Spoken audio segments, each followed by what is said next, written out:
आज कागजात को लेकर के हम शिक्षा मंत्री सर के यहाँ पहुँचे हुए थे। हमारी बातों को उन्होंने बड़े ही गौर के साथ में सुना और हमें आश्वासन दिया है। मेरे ख्याल से हफ्ता 2 हफ्ता के अंदर अंदर तकरीबन, जहाँ तक कि हमारी उम्मीद है, मसले का हल निकल जाएगा। ये कितनी बड़ी शर्म की बात है कि आपने राम के लिए कट ऑफ मार्क्स 50% रखा है और रहीम के लिए कट ऑफ मार्क्स आपने 60% रखा है। ये भेदभाव नहीं तो और क्या है।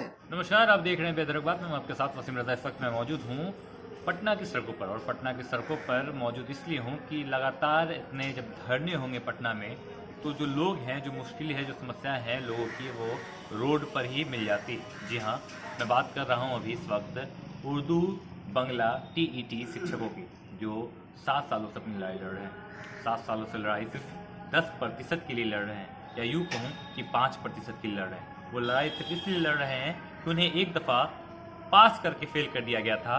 क्या उनके साथ सही हुआ या नहीं? हमारे साथ मौजूद हैं उर्दू बंगला टेट के बिहार प्रदेश अध्यक्ष हसन रजा साहब। सबसे पहले हसन रजा साहब, बहुत बहुत स्वागत है। शुक्रिया सर, शुक्रिया सर।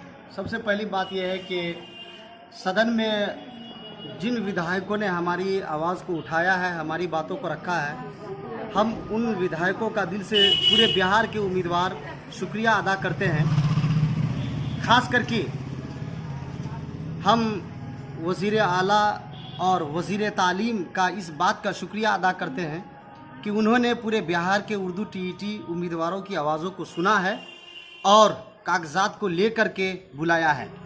आज कागजात को लेकर के हम शिक्षा मंत्री सर के यहाँ पहुँचे हुए थे। हमारी बातों को उन्होंने बड़े ही गौर के साथ में सुना और हमें आश्वासन दिया है। मेरे ख्याल से हफ्ता 2 हफ्ता के अंदर अंदर तकरीबन, जहाँ तक कि हमारी उम्मीद है, मसले का हल निकल जाएगा, क्योंकि सारी पहलू को, सारी बातों को उन्होंने जाना है, समझा है और काफ़ी दिनों से वो समझ भी रहे हैं। हसन साहब, अगर आप बोलते हैं समझ गए, तो मैं सिर्फ इतना पूछना चाहूँगा कि कितने दिन, 7 साल क्यों लग गए समझने में? अब क्या किया जाए, इसके बारे में अब कुछ भी कहना बहुत ज़्यादा फजूल होगा। बस एक चीज़ आप यही कह सकते हैं कि सबसे बड़ी शर्म की बात यह है कि एक इंसान पास करता है, फिर उसका नाम मेरिट लिस्ट में नाम आता है और मुस्लिम समझ करके उन्हें फेल कर दिया जाता है। 12,000 उर्दू बंगला टीईटी उम्मीदवारों का मसला 7 सालों से आ रहा है।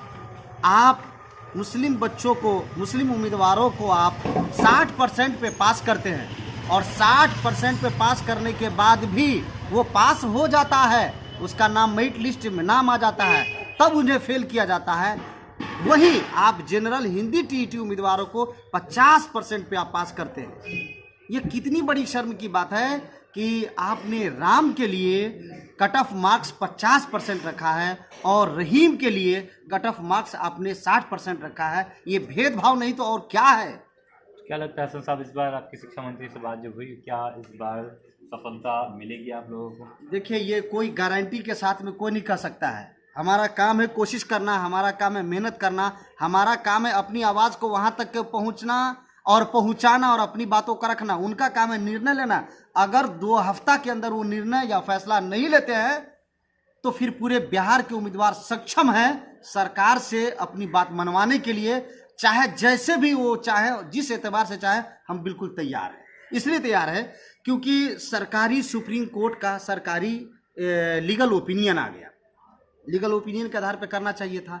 डायरेक्टर का लेटर निकल गया 5% कट ऑफ मार्क्स कम करके रिजल्ट निकालने का, उनको उस आधार पे कर देना चाहिए था। पूरे हिंदुस्तान में 22 राज्यों में कट ऑफ मार्क्स कम करके रिजल्ट जारी किया गया।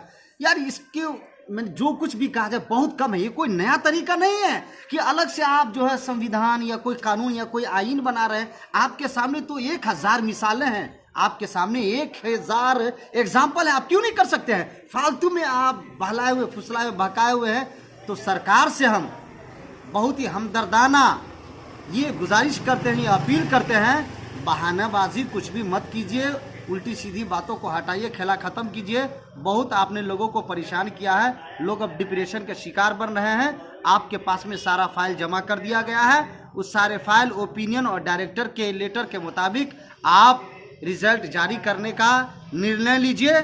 और यही निर्णय पूरे बिहार का, खासकर पूरे बिहार के उर्दू बंगला टीईटी उम्मीदवार इंतजार कर रहे हैं और पूरे बिहार की नज़र आपके इंसाफ के ऊपर में टिकी हुई है। बहुत बहुत शुक्रिया। हमारे साथ मौलाना हुसैन रजा साहब ने उन्होंने साफ तौर पर बता दिया कि इस बार उन्हें सफलता मिलने का अधिकतम चांस है, क्योंकि सारे दस्तावेज शिक्षा मंत्री के आवास पर आधिकारिक तौर पर पहुंच चुके हैं और उम्मीद है कि जल्द से जल्द इनके पक्ष में फैसला भी आएगा।